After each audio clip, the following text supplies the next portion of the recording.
Last class में हम देख रहे थे लिंटल के बारे में। आपको तो क्लियर ही हो गया होगा कि लिंटल होता क्या है। बेसिकली हमको जब कुछ भी ओपनिंग प्रोवाइड करनी पड़ती है या कोई भी दीवार में एक खाली पैसेज प्रोवाइड करना पड़ता है, तो हमको क्या पर्टिकुलर एक जगह के लिए ओपनिंग प्रोवाइड करते हैं। हम ऐसा नहीं कि पूरी दीवार तक या पूरी छत हाइट तक की ओपनिंग प्रोवाइड कर दें।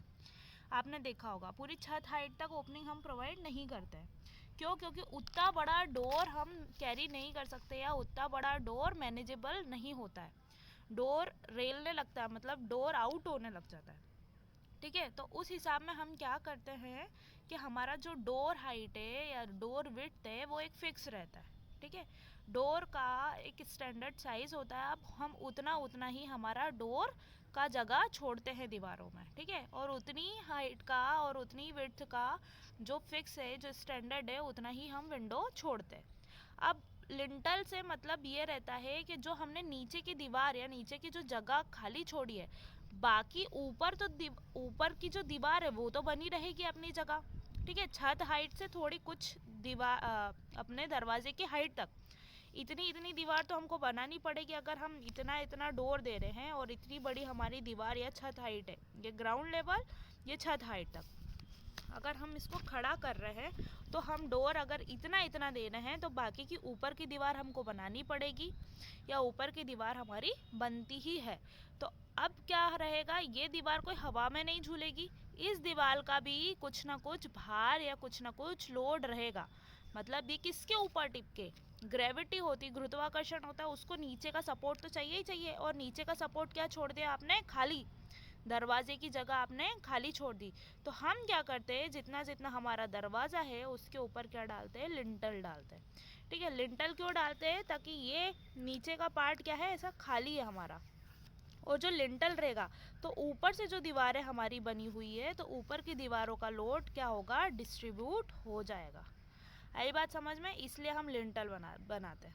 ठीक है, अब लिंटल की बात ऐसे करते हैं। लिंटल हमने अलग अलग प्रकार के पढ़े। एक टिम्बर लिंटल जो लकड़ियों का बनता था, टिम्बर वुड जो लकड़ियों का बनता था। लिंटल की और भी कुछ प्रॉपर्टीज़ रहती है। मैंने बताया था आपको कि ये किस तरह से एक्ट करता है, हमारा लोड झेलता है ऊपर से आने वाली दीवार का। किस तरह से लोड झेलता है, जैसे एक बीम झेलता है उसी प्रकार से हमारा लिंटल भी लोड झेलता है। ठीक है, वुड टिम्बर आजकल हम यूज़ नहीं करते हैं। लकड़ियों के टिम्बर हम नहीं बनाते। क्यों नहीं बनाते हैं, उसका एक कारण रहता है, क्योंकि उसमें क्या लग जाती है, चींटियाँ और इंसेक्ट्स, कीड़े मकोड़े जल्दी लग जाते हैं। और दूसरी चीज़, लकड़ियों के लिंटल आज की जो बिल्डिंग बनती है उसका लोड नहीं झेल पाते। आज की जो ब्रिक मैसनरी बनती है उसका लोड नहीं झेल पाते। जब हमारे पूरे टोटल लकड़ी के मकान होते थे, पटाव वाले मकान होते थे, उसमें हम कौन से लिंटल बनाते थे, वुड के लिंटल बनाते थे। स्टोन के लिंटल कैसे बनाते थे हम, अधिकतर हमारे पहले के टाइम पे आपने देखे होंगे स्टोन, एंशियंट टाइम पे स्टोन फ्रीली अवेलेबल था, तो तब क्या बनाते थे हम, स्टोन लिंटल बनाते थे। ठीक है उस ये इसकी एक बात ये है कि ये एक ही पीस में बनता है या दो पीस में बनता है, मगर ये क्या करता है, टेंशन प्रकार का खिंचाव वाला लोड नहीं लेता है। ठीक है, टेंशन ज़्यादा नहीं लेता है। फिर इसके कारण से क्या करते हैं हम, इसका जो स्पान रहता है वो कम से कम या छोटे स्पान के लिए, स्पान क्या होता है, एक सिरे से दूसरे सिरे तक की सेंटर टू सेंटर दूरी। ठीक है, अगर मेरा गेट यहाँ से स्टार्ट हो रहा है, तो यहाँ तक का जहाँ वो ख़त्म हो रहा है, उसकी चौड़ाई ख़त्म हो रही है, उस लेवल को क्या बोलेंगे हम, स्पान बोलेंगे। ठीक है, स्पान अलग अलग चीज़ों में होते हैं, हर जगह पे होते हैं, ब्रिज में भी होते हैं। तो ब्रिज मतलब जितना लंबाई तक जाता है वो कहलाता है हमारा स्पान। ठीक है, उदाहरण से मैंने समझाया था। तो क्या बोलते हैं, इसकी स्पान की ज़्यादा लंबी हाइट के लिए हम इसको नहीं बना सकते हैं। ठीक है, हमने ये पढ़ा था। अब आते हैं ब्रिक लिंटल, वो भी हम पढ़ चुके थे। ब्रिक लिंटल, ब्रिक क्या रहती है, हमारी कमज़ोर प्रवृत्ति की रहती है। ठीक है, या तो इसको एंड पे हम लिंटल में यूज़ करते हैं, या ऑन एज करते हैं, या फेसेस पे करते हैं। ठीक है, तो बात ये थी कि हमारा जो दरवाज़ा था उसकी जो स्टैंडर्ड चौड़ाई होती थी 1.5 या 1.2 तक के वेरी करती थी, मगर इसको बनाने के लिए हमको एक बाधा है, ये हम सिर्फ 1 ही मीटर के स्पान के लिए बना सकते हैं, मतलब 1 मीटर चौड़ाई के गेट के लिए ही बना सकते हैं, जबकि आजकल की 1 मीटर चौड़ाई का कोई गेट नहीं बनता है स्टैंडर्ड। ठीक है, वो बात अलग होती है कि हमारे पास जगह नहीं तो हम सकड़ा गेट बना देते हैं। ठीक है, 1 मीटर चौड़ाई का कोई गेट नहीं बनता है, क्योंकि आप अगर आपके दोनों हाथ फैलाओगे, खोलोगे, पीटी कैसे करते हैं, दोनों हाथ भी फैलाते हो तो कम से कम 2-2.5 मीटर तक के आपके हाथ फैलते हैं। ठीक है, तो माना ये जाता है अगर आप कुछ भी चीज़ कैरी करते हो, मतलब कुछ भी चीज़ उठाते हो या कुछ भी बक्सा उठा के ले जाने की कोशिश करते हो, तो आपके हाथ 1 मीटर से तो ज़्यादा ही फैलते हैं। ठीक है, फैलते कि नहीं फैलते, या परात या थाली उठा लेते हो आप, तो आपके हाथ थाली से ज़्यादा चौड़े होते हैं, है ना, क्योंकि हमको वज़न उठाना पड़ता है। तो कोहनियाँ कैसी होती है, फैलती है। तो 1 मीटर की अगर आप हाइट का गेट बनाओगे तो कैसे ना कैसे अगर वज़न उठाने में हमारी कोहनियाँ ठुक सकती है। तो स्टैंडर्ड ये माना जाता है कि 1 मीटर की जो चौड़ाई का गेट है हम उसको यूज़ नहीं करेंगे, कम से कम 1.2 या फिर 1.5 तक की चौड़ाई का गेट हम बनाते हैं। इसीलिए हमारे आजकल ब्रिक लिंटल भी क्या होते हैं, नहीं बनते। ठीक है, लिंटल क्लियर है ना कि हम कहाँ बनाते हैं सभी को? Yes madam. सभी को, पवन को, कुणाल को, सक्षम, संजय, यस मैडम। है ना? फिर क्या, अब बात आई आरसीसी लिंटल की जो हमको पढ़ना बाकी था। तो हम क्या करते हैं, इसी प्रकार के हमारे आरसीसी लिंटल का आजकल निर्माण होता है। तो ये हमारे लिए क्यों कन्वीनियंट है, ये सबसे अच्छा उपाय है, क्योंकि ये हम उसको रनिंग में यूज़ करते हैं। देखो, कुछ भी चीज़ को अगर हम दो चीज़ को मिक्स करके बनाते हैं, एक सेकंड रुकिएगा मैं समझाती हूँ।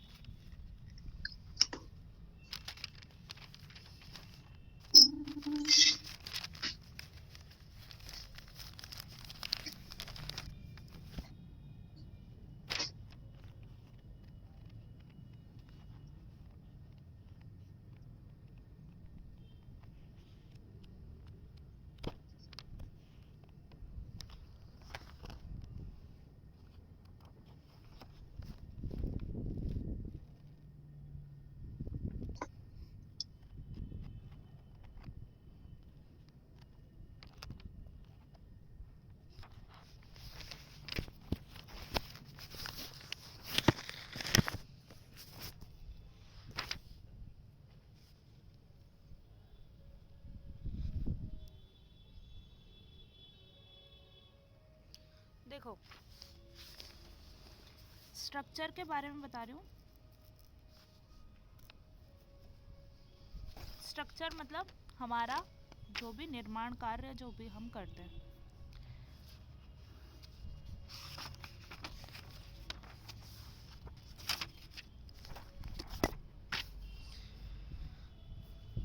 कितने प्रकार के और किस किस तरह के हमारे स्ट्रक्चर होते हैं उसको समझा रही हूँ। ठीक है, एक मेन पॉइंट है, उस पॉइंट पे आने के लिए मुझे ये समझाना पड़ रहा है। ठीक है, तो पहले इसको समझ लेते हैं, क्योंकि ये भी एक बेसिक नॉलेज है, आप सिविल वाले हो तो आपको इतना पता होना चाहिए। ठीक है, स्ट्रक्चर पहले के ज़माने में एंशियंट टाइम पे, एंशियंट एरा में या एंशियंट टाइम में कौन से स्ट्रक्चर बनते थे हमारे?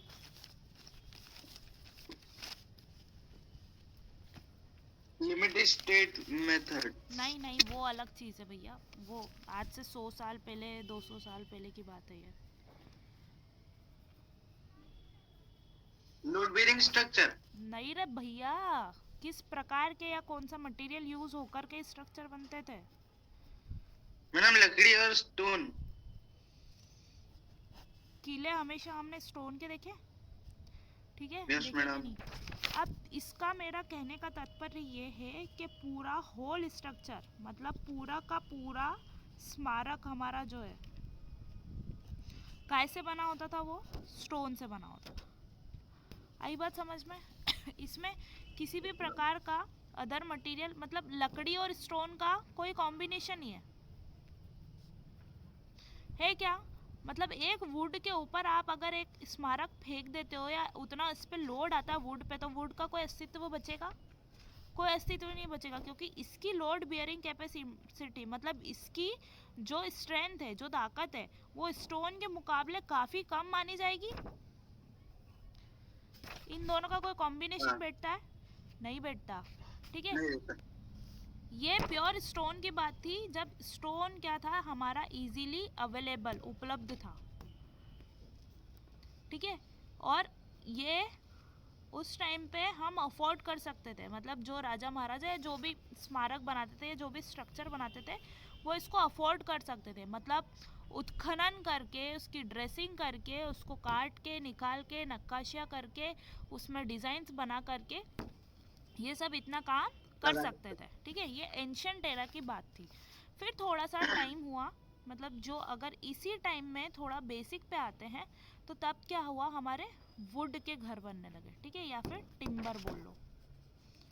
ठीक है, अब इस टिम्बर के साथ कॉम्बिनेशन स्टोन का टुकड़ों में बैठता था। मतलब स्टोन के जो बड़ी बड़ी यहाँ पर शिलाएं यूज़ करते थे। ठीक है, शिलाएं यूज़ करते थे, मगर यहाँ पे बड़ी शिलाएं और वुड का कोई कॉम्बिनेशन नहीं बैठेगा। क्यों नहीं बैठेगा? क्योंकि बड़ी शिलाओं का लोड बहुत ज़्यादा रहेगा। कभी बाय चांस खिसक करके वुड के ऊपर पड़ता है या वुड के कांटेक्ट में आता है, तो वुड हमारा क्या हो जाएगा, डिस्ट्रॉय हो जाएगा, ख़त्म हो जाएगा। तो बात ये चल रही थी कि स्टोन जो छोटे छोटे पत्थर है या पत्थरों की कतरन है, या जो कह लो इतने बड़े, या जो भी दीवारों को बनाने के लिए यूज़ होते थे, वो प्लस वुड के हमारे स्ट्रक्चर बनने लगे। ठीक है, मगर स्टोन सिर्फ और सिर्फ कहाँ यूज़ होता था, हमारी एक्सटीरियर वॉल पे। ठीक है, आप राजस्थान की ओर जाओगे आपके आगर के साइड से, तो आपको दिखेगा जो हमारे ये घर होते हैं, तो ये जो बाहर की जो ऐसी दीवारें होती हैं, यहाँ पर ऐसे छोटे छोटे ऐसे लगे पत्थर हुए हैं लग जाते स्टोन। हैं। हाँ, पत्थर लगे हुए हैं। ठीक है, पत्थर लगे हुए हैं, बाहर की साइड से तो ऐसे पत्थर ही दिखते हैं, मतलब एक छोटे से छोटा गैप भी वो पत्थर से भर देते हैं। ठीक है, ये ऐसी ओपनिंग रहती थी, फिर ऐसे यहाँ पे लिंटर डलेगा, ये दरवाज़ा है, तो इन पत्थर के ऊपर यहाँ पे भी पत्थर रहते थे, एक बीम टिका देते हैं, वो चाहे वुड का टिका दें। ठीक है, वापस यहाँ से पूरा पैक हो जाता था। ठीक है, इतना इतना पैक हो गया। फिर अंदर की साइड से, मतलब ये बाहर का एक्सटीरियर दिख रहा है, इंटीरियर की साइड से वो क्या करते थे, मड और आपका जो भूसा होता है, ठीक है, और जो भी चापड़ वापड़, चापड़ बोलते, क्या बोलते, खली बोलते, जो भी बोलते, इन सब का मिक्सचर बन के ये अंदर की साइड से लेपन कर देते थे। मतलब हमारे प्लास्टर का काम कर देते थे। ठीक है, इसके कारण क्या होता था, ये इनकी जो छोटी छोटी सी जगह खाली होती थी, छोटे छोटे से वॉइड्स होते थे। ठंडों के टाइम पे तो भैया सरांद में से हवा घुसती है, मानते हो, गर्मी भी घुसती है, तो इसका मोटो ये रहता था कि ये हमको प्लास्टर का पर्पस पूरा करता था। कौन? हमारा मड भूसा मिक्स करके लेपन करते थे। ठीक है, बस ये दिक्कत कब देता था, पानी के टाइम पे, मतलब बारिशों के टाइम पे ये फूल जाता था, अपनी जगह से उखड़ने लगता था। ये आधी हाफ वॉल बता रही हूँ, बाकी का जो रहता था ना आपका, वो क्या रहता था, ये वुड की बड़ी बड़ी बल्लियाँ ऐसी लगती थी, किसके समान, बीम के समान। एक स्ट्रट रहता था स्ट्रेट। ठीक है, वो ऐसे ये अंदर अंदर की साइड ये ऐसे खड़े कॉलम के ऊपर इसको बांधा जाता था। मतलब ये क्या होगा, ट्रस वाला स्ट्रक्चर हो गया। ठीक है, एक दूसरे से बंधे हुए हैं, टेंशन कंप्रेशन एक दूसरे से झेले हुए। आपको अनिल सर ने ट्रसेस पढ़ाए होंगे, ऐसे ये मेंबर्स पढ़ाए होंगे ना? नहीं मैडम। क्या CGMI निकाला बस? ट्रस वाला चीज़ नहीं थी क्या आपके कोर्स में? मतलब जी ये मैडम, जी। कौन सा हॉरिजॉन्टल मेंबर है? ठीक है, यहाँ से लेकर के यहाँ तक। ठीक है, ये कौन सा इंक्लाइन मेंबर है? तो समथिंग इसका एंगल जो भी बनता होगा, जो भी एंगल में ये अगर लगे, मैंने तो 45 डिग्री के एंगल में लगाया। ठीक है, एक एंगल ये हो गया। तो इस पूरे मेंबर में कंप्रेशन आ रहा है या टेंशन आ रहा है, ये पढ़ा था कि नहीं? ये कैसे निकालते हैं? ठीक है, मतलब अगर पढ़ा होते ट्रसेस, तो ये चीज़ या ये चीज़ें या ये जो भी लॉजिक हम पढ़े हैं, वो हमको कहाँ काम देता है, ये ट्रस बनाने में। ठीक है, क्योंकि क्या होता है, आप देख रहे हो, एक एक यहाँ टिकेगी बल्ली और एक बल्ली यहाँ टिकेगी। ठीक है, आजकल बल्लियों के मकान नहीं बनते। ये मैं क्यों बता रही हूँ, क्योंकि पहले के टाइम पे बनते थे। ऐसे ही नहीं, कुछ तो भी हमने बल्लियाँ बांध दी है। ये बल्लियों का लॉजिक यहाँ से आया कि हमको कितनी झुकानी है, कहाँ से इसको फिट करना है, कहाँ से इसको खीलों से जॉइन करना है, कहाँ से हमको सुतलियों से बांधना है। तो ये चीज़ ऐसी होती थी, ठीक है। मतलब जो हम बल्लियाँ बांधते थे उसको भी एक एंगल में या एक स्टैंडर्ड टेक्निक में बांधना होता था। देखो वो उस टाइम में ना ये सारी चीज़ें हमारी आँख के सामने होती थी। वो ऐसे एंगल कैलकुलेट करने के लिए नहीं बैठे रहेंगे। जब आपके घर में आपके घर वालों को यही काम साल में 2-3 बार वो करते हैं या 2-3 बार वो रिपेयर करते हैं, तो वो उनकी आदत में बन जाता है, ठीक है। ये बाद में इन्वेंट करा हमने, मतलब बाद में तो नहीं कह सकते, ये पहले इन्वेंट कर लिया होगा जो भी स्ट्रेटजी रही होगी, मगर इसके पीछे हमारा ये वाला लॉजिक है, ठीक है, कि कहाँ कौन सा लोड आ रहा है, कौन सा मेंबर मोटा है, कौन सा मेंबर पतला है, तो हमको कहाँ मोटी बल्ली लगानी है। ये भी मतलब जो भी बनाते हैं उनको पता है कि भैया यहाँ पे लोड ज़्यादा आएगा तो यहाँ पे मोटी बल्ली लगाऊँ या जो भी बल्ली लगाऊँ, ठीक है। तो ये भी कैसा, 2 इंक्लाइन मेंबर के साथ एक हॉरिजॉन्टल मेंबर जॉइंट हो रहा है, मतलब 2 इंक्लाइन मेंबर के साथ में एक हॉरिजॉन्टल मेंबर जॉइन हो रहा है, ठीक है। तो ये स्ट्रेटेजी क्या है हमारी, वुड और टिम्बर के मकान स्टोन के साथ में, मगर स्टोन सिर्फ कहाँ यूज़ हो रहा है, हमारे नीचे नीचे के साइड में, ठीक है, क्योंकि इसका सेंटर ऑफ ग्रेविटी, इसका लोड कहीं भी इनके ऊपर नहीं आ रहा है, वुड के ऊपर नहीं आ रहा है, मतलब स्टोन भारी है और उसका लोड कौन उठा रही है, हमारी नीचे की अर्थ या नीचे की धरती उठा रही है, ठीक है। तो ये थे हमारी। अब इन स्टोन के ऊपर आप बड़ी बड़ी शिलाएं नहीं रख सकते, बात समझ में आ रही है। जो किलो के ऊपर में बड़ी बड़ी शिलाएं होती है, उसका वजन, उसका लोड कहीं ज़्यादा गुना इसमें भारी होता है ना। वो वुड के ऊपर आप रख सकते हो ना, ऐसे हमारे बेसिक मड वाले भूसे पे के ऊपर भी हम अब नहीं टिका सकते, ठीक है। तो ये 2 तरह के हमने एंशियंट स्ट्रक्चर देखे। ये वुड टिम्बर वाला तो आपको कभी भी अभी कॉमनली दिख जाएगा, ठीक है, क्योंकि ये मकान अभी भी होते हैं। और ये इसकी सबसे अच्छी खासियत क्या होती है, ये आइसोलेशन या हीट आइसोलेशन वाले मकान होते हैं। मैम आइसोलेशन मतलब? हीट आइसोलेशन का मतलब ये होता है कि अंदर बाहर अगर गर्मी है ना, तो अंदर का टेम्परेचर ये मकान मेंटेन करेंगे। अब कैसे मेंटेन करते संजय, ये बताओ मेरे को, है ना। हमारी दीवार जो होती है हमारे घर की कितनी, 2 ईंट की होती है या हाँ 1 ईंट समझ की गया। होती है, ठीक है। उसके बीच में हॉलो चीज़ नहीं होती, कैविटी नहीं होती है, मतलब जगह खाली नहीं होती है, ठीक है। जितना मोटा हम स्ट्रक्चर या दीवारों को बनाते हैं उतना ही वो कैसी होती है, हीट ट्रांसफ़र करने में। मेरी एक ये चौड़ाई की दीवार है, यहाँ बाहर है, ठीक है, ये एटमोसफियर है और ये रूम के अंदर की बात है, ठीक है। ये कैसे होते हैं, ग्रेन्स होते हैं, ठीक है। अब हमने तो ईंट की बनाई है, तो ईंट को इतनी ज़्यादा मजबूत नहीं होती है और हम इसको ज़्यादा मोटा भी नहीं बना सकते क्योंकि वो पैसे पे फ़र्क पड़ेगा। तो ये कैसा रहता है, यहाँ का हीट यहाँ पे ट्रांसफ़र ईजीली हो जाएगा। और वहीं हम वुड और मड के, सपोज़ ये हमने ऐसे पहले तो स्टोन लगाए होंगे, फिर क्या करते थे पहले के टाइम पे, इतना भूसा लगाते थे, फिर उसके ऊपर मड लगाते थे, ठीक है। फिर यहाँ पे भी वैसे ही करते थे, यहाँ पे भी मड लगाते थे।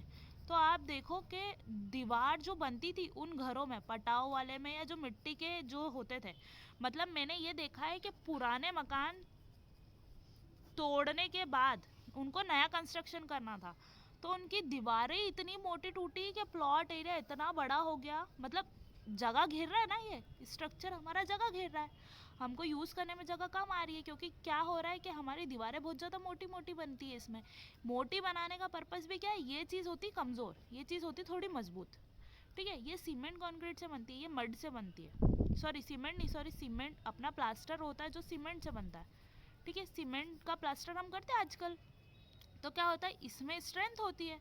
अब ये इस टाइम पे कौन सा प्लास्टर यूज़ करते थे, या तो चूने का, लाइम का, या फिर मड का, अपनी गारे का, है ना, वैसे ही होता था ना यूज़। तो क्या होता था, इन चीज़ों में मजबूती कम रहा करती थी। इसमें तो फिर भी बाद में ये लाइम यूज़ करने लगे, चूना हम बाद में यूज़ करने लगे।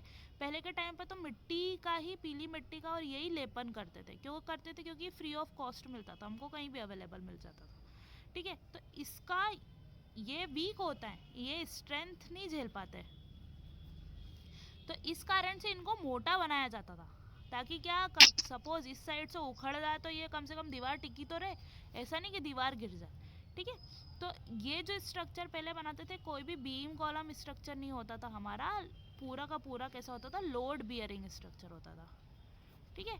ये किस लैंग्वेज में ये मैं बात कर रही हूँ, अगर मैं लोड वाले स्ट्रक्चर देखूँ तो, ठीक है, लोड वाले स्ट्रक्चर, लोड के अकॉर्डिंगली अगर मैं देखती हूँ तो मैं बीम स्ट्रक्चर या बीम कॉलम स्ट्रक्चर या लोड बेयरिंग स्ट्रक्चर की बात करती हूँ। यहाँ मैं कौन से स्ट्रक्चर की बात कर रही हूँ, जो मटेरियल कौन से यूज़ हो रहा है, ठीक है, मटेरियल के आधार पर मैं विभाजित कर रही हूँ, यहाँ पर लोड के आधार पर मैं विभाजित कर रही हूँ, ठीक है। लोड के आधार पर विभाजित करने पर हमको दो प्रकार के स्ट्रक्चर से हम अवगत होते हैं, और मटेरियल के आधार पे विभाजित करने पर हम देखते हैं पहले के इस टाइम पे स्टोन के स्ट्रक्चर बनते थे, फिर वुड टिम्बर स्टोन के कॉम्बिनेशन में बैठते थे, फिर थोड़ा टाइम आया हम लाइम यूज़ करने लगे, और क्या यूज़ करने लगे हम इस टाइम पे, ब्रिक, मेनली ब्रिक का इन्वेंशन हो गया था, तो ब्रिक वाले स्ट्रक्चर हम बनाते थे। फिर थोड़ा अपडेट हुए तो हम क्या आरसीसी पे पहुंच गए, ठीक है। हमने पाया इन सबसे बेस्ट, मतलब ये तो बेस्ट है ही, मगर इसमें क्या है, आज के टाइम में पैसा बहुत लग रहा है, पैसा पैसा, ठीक है, जो हमारे पास नहीं है। इसमें सस्ता पड़ रहा है कुछ कुछ, मगर क्या नहीं है इसमें, मजबूती नहीं है, मजबूती नहीं है। इसमें क्या चीज़ है कि इतना मेंटेनेंस ज़्यादा लगता है, मतलब मजबूती भी ओके ओके है, मगर इतना कौन मरम्मत के पीछे भागे, ठीक है। ब्रिक, देखो ब्रिक का यूज़ आज भी होता है, मगर बीम कॉलम हम ब्रिक में कहीं यूज़, बीम कॉलम में हम कहीं भी ब्रिक का यूज़ नहीं करते हैं। इस वाले स्ट्रक्चर में किसका यूज़ होता है, सिंपल हमारी आरसीसी का। आरसीसी मतलब रेनफोर्स्ड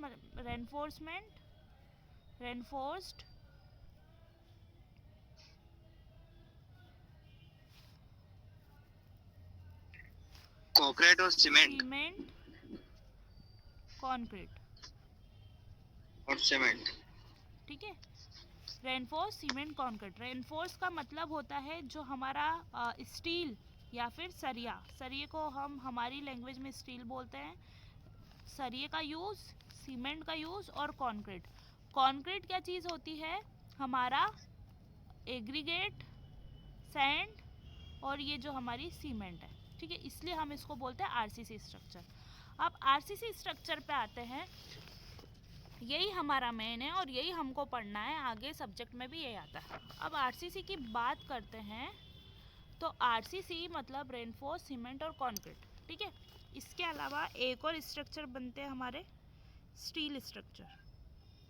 स्टील मतलब पूरे के पूरे बीम कॉलम भी स्टील के, और पार्टीशन वॉल बना सकते हैं या नहीं भी बना सकते हैं, मगर जो बीम कॉलम स्ट्रक्चर हमारा बनता है वो पूरा का पूरा स्टील का बनता है। अभी बीम कॉलम स्ट्रक्चर कैसा बनता है, आरसीसी का, बीम कॉलम और स्लैब स्ट्रक्चर, ठीक है। एक और बार मैं बता देती हूँ, लोड के आधार पर जो लोड बियरिंग स्ट्रक्चर होते हैं,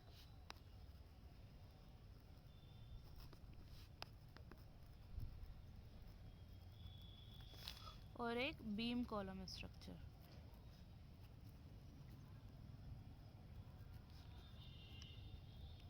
अब थोड़ा ध्यान से सुनना, लोड मतलब भार, बियरिंग मतलब उठाना, ठीक है, भार उठाने वाला स्ट्रक्चर, ठीक है। इसमें पूरा का पूरा कॉन्सेप्ट ये होता था कि जैसे सपोज ये हमारा प्लॉट का एरिया है, ठीक है, प्लॉट का एरिया है तो खुदाई होगी, तो क्या होती थी, जैसे अभी के टाइम में क्या करते हैं, जैसे ये दो पार्ट में मैंने बांट दिया, ठीक है, एक ये। अभी के टाइम पे क्या करूँगी मैं, एक गड्ढा यहाँ खोद दूँगी, एक गड्ढा यहाँ खोद दूँगी, एक गड्ढा यहाँ खोद दूँगी। गड्ढे क्यों खोद रही हूँ, क्योंकि नींव देनी है, ठीक है, फाउंडेशन देना, पढ़ चुके ना फाउंडेशन, यस मैडम, ठीक है, फाउंडेशन देना है, तो मैंने सिर्फ इतने इतने गड्ढे खोदे, ठीक है। अब ये गड्ढों में मैं क्या कर देती हूँ, नींव भर देती हूँ या फाउंडेशन बना करके ऐसे कैसे कॉलम पूरे ऊपर तक खड़े कर लेती हूँ, ठीक है।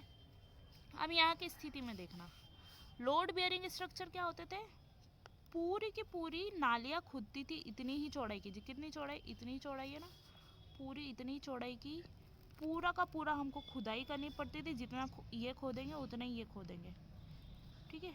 मतलब हमने ये पूरा खोद डाला, ठीक है। कितनी बार हमको ऐसा भी खोदना पड़ता था, मतलब हमने पूरा ऐसे बीच में खोद दिया, मतलब इतनी इतनी पूरी खोद करके मिट्टी को बाहर निकाला, मतलब एक्सकेवेशन करा, खुदाई को बोलते हैं एक्सकेवेशन, ठीक है। हमारी चीज़ में हमने सिर्फ ये खोदा था, आजकल जो बनते हैं, ठीक है। एक्सकेवेशन करा, और फिर खुदाई क्यों करते हैं हम, ताकि हमारी नींव मजबूत करे, ठीक है। पूरा लोड हमको धरती पर डालना है, तो हमको उतना खोद करके निकाल के अलग चीज़ करनी पड़ेगी, फिर उसके बाद हम स्ट्रक्चर बनाएंगे ताकि वो मजबूती हमारे रूट तक पहुँचे, ज़मीन धरती तक पहुँचे, ठीक है। अब मैं लोड बियरिंग स्ट्रक्चर का मतलब ये है कि सारे बीम कॉलम, इसमें भी पूरा जो नींव है हम काई की बनाते हैं, ब्रिक की बनाते थे पहले के टाइम पे, ठीक है। मतलब जो दीवारें होती थी ना, वो धरती के अंदर से उठती थी। अभी कैसे उठती है कि ये यहाँ से यहीं से उठा दी, ठीक है। अगर सपोज ये धरती है मेरी, तो यहीं से दीवारें उठा दी, ठीक है। मगर इसमें क्या होता था कि हम धरती के अंदर से दीवारें उठाते थे, ठीक है। अंदर से दीवारें उठाने का कॉन्सेप्ट ये है, ये भी एक प्रकार की नींव है, मगर हम इसको नालियों के हिसाब में लंबी की लंबी खोदते थे। यहाँ पे कैसा, सिर्फ हमने सिंगल सिंगल गड्ढे करे, इतना पूरा लंबा लंबा थोड़ी खोदा है, चारों को खोदा। क्या समझ में आ रहा है कि नहीं?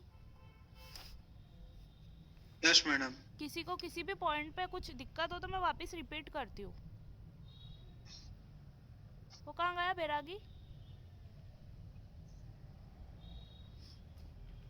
तो ये जो हमारा प्लॉट है, इसमें एक तो देखो, दोनों में हमको कंपेयर कर रही हूँ मैं, दोनों तरह के स्ट्रक्चर में।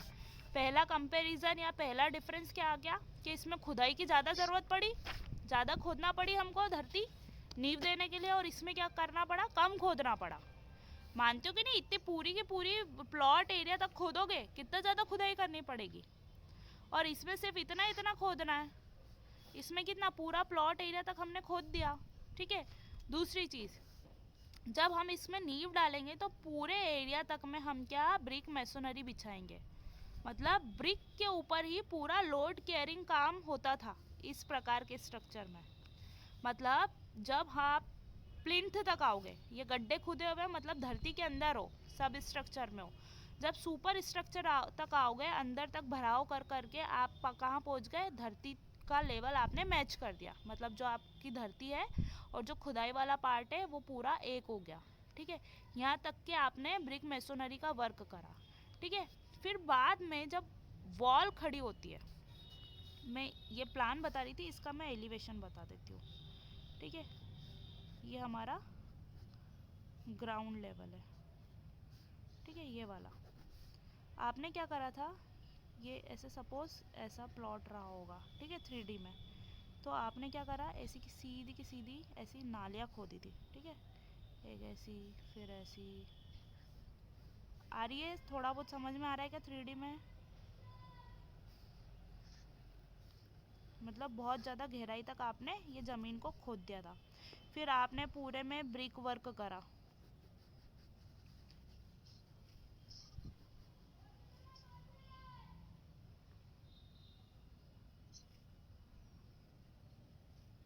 ठीक है। करते करते आप कहाँ आ गए, आपके ग्राउंड लेवल पे, ठीक है। ये खुदाई वाला पार्ट था जहाँ पर आपने फाउंडेशन बिछाया ब्रिक का, लोड बियरिंग का।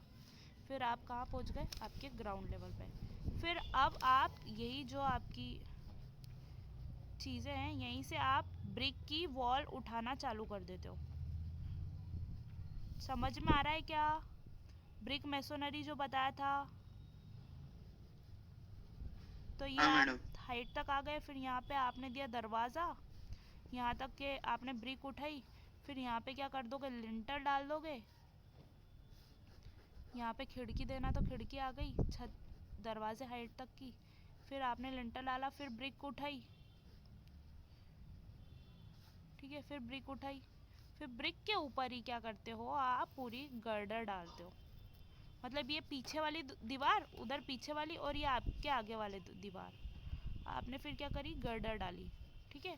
गर्डर के ऊपर ऐसी फर्शियाँ बिछा दी। क्यों गर्डर के ऊपर फर्शियाँ बिछाई, मतलब हम स्लैब डाल रहे, पूरी की पूरी छत बना रहे। अरे बताते जाओ, समझ आ रहा है कि नहीं? आ रहा है मैडम। आ रहा है ना? तो ये थे हमारे लोड हाँ। Bearing structure. मगर इसका प्रॉब्लम क्या है, इसमें एक चीज बताऊं, ये पूरा स्ट्रक्चर है ना, नीचे से पूरा ऊपर तक एक जैसा उठता है। अगर ये बीच की एक ब्रिक भी डिफॉल्टर निकल गई ना, मतलब खराब निकल गई या बेकार निकल गई, या इधर सब गिर कहीं गया। की ब्रिक बेकार निकल गई, इधर की कहीं की ब्रिक, अब अपन ज्ञाता तो है नहीं भैया कौन सी ब्रिक अच्छी है। हर ब्रिक का टेस्ट करेंगे क्या हम? हर ब्रिक को तोड़ के देखेंगे तो ब्रिक ही क्या बचेगी? हम क्या करते हैं, ब्रिक के लॉट में से 5-6 ब्रिक उठा के देख लेते हैं, ठीक है। हर ब्रिक का थोड़ी ना अपन ज्ञाता है कि भैया अंतर्यामी सारी ब्रिक एक जैसी होगी, ठीक है, सारी ब्रिक पे कुछ नहीं होगा। अब दूसरी चीज़, ये वाली बिल्डिंग क्या होती है, वाइब्रेशन नहीं झेल पाती, कंपन नहीं झेल पाती है, ठीक है। अगर जब जैसे वाइब्रेशन आता है ना, तो ये एब्जॉर्ब नहीं कर पाती है, सोख नहीं पाती है। ये क्या होती है, इसकी जो ब्रिक बॉन्डिंग में हम क्या बनाते हैं, मसाला बना के लगाते हैं, मोटार बना के लगाते हैं। तो इसका मोटार क्या होता है, अब ब्रिक से दूर होने लगता है वाइब्रेशन की स्थिति में, कंपन की स्थिति में, ठीक है। तो दूसरी चीज़ के लोड बियरिंग स्ट्रक्चर क्या बहुत जल्दी मरम्मत मांगते हैं। दूसरी चीज़, अगर हमारी ये ब्रिक बीच की डिफ़ॉल्टर निकल गई तो इतनी सी ब्रिक में क्रैक हो जाएगा। क्रैक हो जाएगा मतलब ये अपनी दम तोड़ दिया इसने अपनी जगह पे ही, ठीक है। अब ये ब्रिक के ऊपर भैया ऊपर वाली ब्रिक का भी लोड आ रहा था, पास वाली ब्रिक का भी लोड आ रहा था, नीचे वाली पे भी कुछ ना कुछ लोड आ रहा था। अब ये तीनों ब्रिक तो इससे जुड़ी हुई थी। अब भाई इसने दम तोड़ दिया तो इनकी इमोशन भी वीक हो गए कि भैया यार पास वाली तो ऐसी हो गया, हमारा लोड कौन झेलेगा। तो ये भी थोड़ा बहुत क्रैक जनरेट करने लगी। अब ये दम तोड़ेंगी धीरे धीरे, जब तक पास वाली ब्रिक भी ऐसी इनसे चिपकी हुई आ जाएगी। तो आप गंभीरता समझ रहे हो, ग्रेन टू ग्रेन ट्रांसफर हो रहा है। मतलब ग्रेन टू ग्रेन क्या होता है, एक मॉलिक्यूल दूसरे मॉलिक्यूल को अफेक्ट करेगा। मतलब लोड बियरिंग स्ट्रक्चर अगर है तो एक दूसरे से क्या होगा, प्रभावित होगा। क्यों होगा, क्योंकि पूरा लोड इन पे ही है, ठीक है। ये दीवारें भी इन पे ही लोड डाल रही है। चलो भगवान की दया से ये ऊपर वाली ब्रिक डिफॉल्टर निकली, क्या भरोसा, हमारी नींव की ब्रिक अगर डिफॉल्टर निकल गई या यहीं के यहीं हैवी लोड के कारण चकनाचूर हो गई तो क्या कर लोगे, क्या कर लोगे? मैडम नहीं तो जाएंगे। ये तो क्रैक हो गई, अब ये आसपास की ये तो और क्रैक हो जाएंगी, ये और वीक होती जाएंगी। तो लोड बियरिंग स्ट्रक्चर का प्रॉब्लम यही होता था। और इसकी लाइफ स्पान क्या बोलते हैं कि हमारी पूरे स्ट्रक्चर का लाइफ, इसका लाइफ स्पान क्या होता है, ज़्यादा नहीं होता है, ठीक है। हर बिल्डिंग का नगर निगम या कोई सी भी फर्म होती है हमारे इंडिया की या जो भी है, उसका एक ना एक लाइफ स्पान होता है। चाहे जितनी मजबूत चीज़ बना दो आप, भले 50-60 साल की है और वो नी भी गिर रही है और उसका बाल भी पका नहीं हुआ, तो भी लाइफ स्पान के हिसाब से वो आपको अफेक्ट करेगी। आपने मजबूत बनाई है, मगर कुछ चीज़ें क्या होती है लाइफ स्पान तक भी नहीं टिकती है, ठीक है। हर स्ट्रक्चर का एक कुछ ना कुछ लाइफ होता है, हमारा भी कुछ ना कुछ लाइफ होता है, तो ऐसे ही स्ट्रक्चर का भी कुछ ना कुछ लाइफ होता है। होता है ना कि नगर निगम आके घोषित कर देती कि ये मकान गिरने वाला है, अब इसको खाली कर दो, मतलब उसको गिराना ही पड़ता है, भले वो नहीं भी गिरे तो भी उसको गिराना पड़ेगा। क्योंकि क्या होता है कि वो बिल्कुल वैसे जर्जर हो जाता है। ऐसे ही पटाव वाले मकानों का भी यही होता है कि उनको उनका लाइफ स्पैन नहीं होता तो भी लोग वहाँ पे रहते ही हैं, तो भी फिर क्या करती है नगर निगम आकर के नोटिस वोटिस चिपका देती है कि हटाओ इसको। क्योंकि क्या होगा, उससे आसपास के लोगों को भी अफेक्ट होंगे, कल को उनके ऊपर नहीं गिर जाए ऐसा, ठीक है। तो लोड बियरिंग बिल्डिंग का हमारा लाइफ स्पान बहुत शॉर्ट होता है, मतलब ज़्यादा इनका जीवन काल नहीं रहता है।